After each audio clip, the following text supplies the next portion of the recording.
Hey guys, it's Tubbs here, and today we are reviewing a video game called, drumroll please, Verdun. As most of you probably know, Verdun is a World War I first-person shooter game based on the Western Front of Europe all throughout the war. Now this year is going to be a big year for World War I video games. We got Verdun coming out on PS4 and Xbox One, but we also got Battlefield 1 coming out on all platforms. So what really is the difference between Verdun and Battlefield 1? Well, from what I can tell you based on the gameplay I've seen, Battlefield 1, while it is gorgeous, right, like stunning graphics, it is not hyper-realistic. Verdun, on the other hand, focuses on realism. And this video, after all, is on Verdun, so let's jump into it.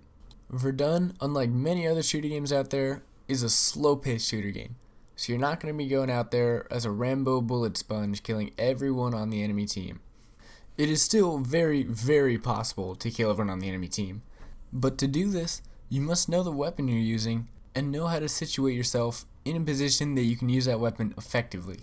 While there is not a giant variety of weapon types, there is a huge number of weapons available in the game. The weapon you're going to be seeing most by far is the bolt-action rifle. And that's according to history on this one. Again, trying to promote the realism factor. But it's not just one bolt-action rifle. Each nation has their own bolt-action rifle. You got France, England, Germany, Austria, America, Canada, Belgium, and probably more to come that I didn't mention and just in expansion packs. Some of these bolt-action rifles can have scopes mounted on them, and the scopes just look crude and archaic. It looks like how you would expect a scope to look back in World War I. It's difficult to look through and difficult to find where you're zooming in at times. But if you can find the right spot, it is extremely rewarding and you are extremely hard to kill as a sniper. In addition to bolt-action rifles, you're going to see machine guns. Machine guns are deadly. Now, it's common sense that in a video game or in real life, a gun with a high rate of fire that has a lot of bullets is clearly going to outmatch a bolt-action rifle in most cases. So to balance it out, you can't look down sights without actually deploying the bipod. Again, this is true to history, as you didn't really see soldiers running around with giant machine guns on the battlefield. But even with this nerf, I would bet that most players would still choose the machine gun over the bolt-action rifle. So to create more variety, the developers implemented a squad system. And in this squad system, you have 4 members. You got your officer, which usually has a pistol, but he can be upgraded to have a bolt-action rifle. And this officer is really cool. He can call in artillery. If you hold down the Q button, on computer at least, there's a little red targeting reticle. And if you right click, he can call in mortars, or he can call in artillery, or he can call in gas, smoke, recon planes. He's a really fun character to play as. Next, generally speaking, you got your sniper. This guy starts off with a regular bolt-action rifle, but he can be upgraded to mount a scope on the rifle. After that, you got your machine gunner. And as I already mentioned, the machine gunner is deadly. This guy can dominate.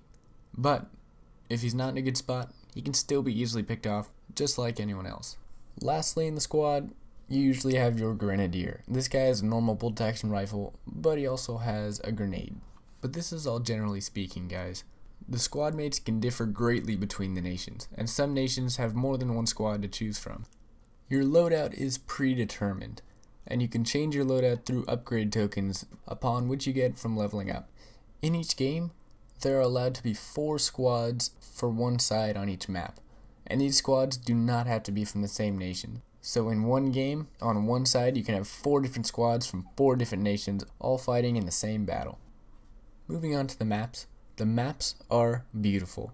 These maps are recreated as accurately as possible to what they would have looked like in real life.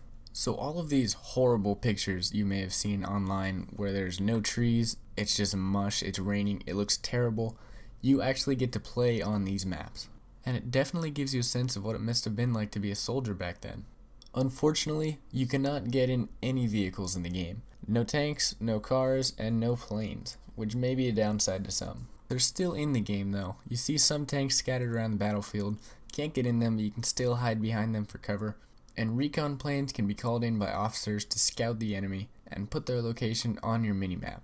And though you guys can't see it in the gameplay, there is a HUD that has a minimap, your ammo, and that also tells you when to attack or defend your trench. I'm sure you guys know that World War I revolved around trench warfare, and Verdun capitalizes on this through the game mode Front Lines. Front Lines will probably be the main game mode you'll be playing, and in this, you have a time to defend your trench, in which if you leave your trench, you will be shot for abandonment, and a time to attack the enemy trench, in which you are encouraged to leave your trench to capture the enemy. Again, this game mode is centered around realism, and it does that very well. But all in all, guys, Verdun is a great World War I shooter, and for a time, it was the only World War I shooter. Though the animations might be a bit wonky, and the graphics aren't quite up to par with Battlefield 1, if you're looking for an authentic World War I experience, you can't go wrong with Verdun.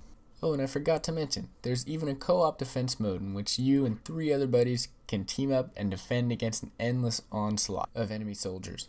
But I guess that about wraps up our video today. If you guys liked it, please feel free to leave a like, possibly subscribe, and a comment. And if you didn't like it, feel free to leave a dislike and a comment on why you didn't like it. If you guys got any ideas on what you want me to review next, feel free to leave a comment down below. But until next time, guys, this is Teletubby, and I'll see you next time.